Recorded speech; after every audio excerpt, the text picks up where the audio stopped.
Līdz būt pirmajam. Nē. Bet kā ir jocīgi, tur tāda atrāviena aizgāja visiem priekšā, kā tas iespējams. Pēdējā braucienā, tu domā, vispār viss, ko es redzēju šodien, visos braucienos. Es diezgan cīnījos.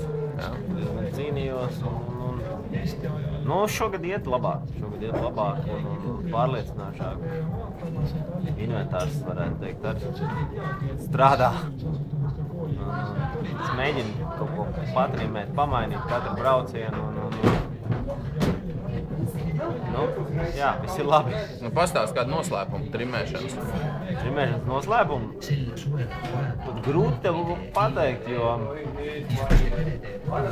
diezgan sanāk šogad ar inventāru cīnīties, ja tā var teikt. Esmu nomainījis otru dēli, pirmo man sasita Polijā sacensībās, un es arī prasu tomēr bišķiņu laiku, kamēr pie viņa pierod.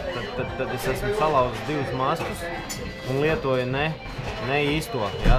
ne pareizāko mastu, bet izskatās, ka viņš strādā tāpat labi. Tā ka, tādā veidā. Noslēpums īsti pat nav tāda noslēpuma. Nav tur garumi vai kaut kādi stiprumi vai?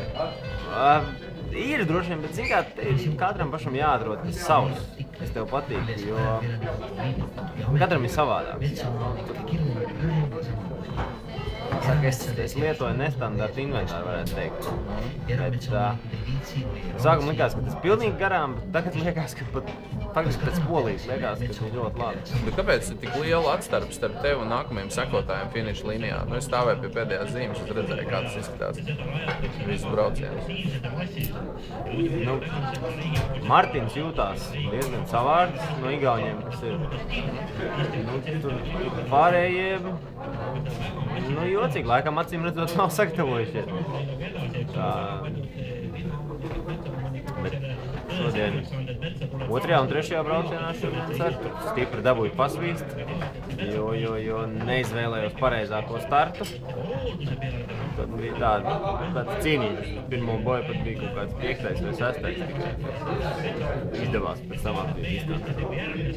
Ok, paldies!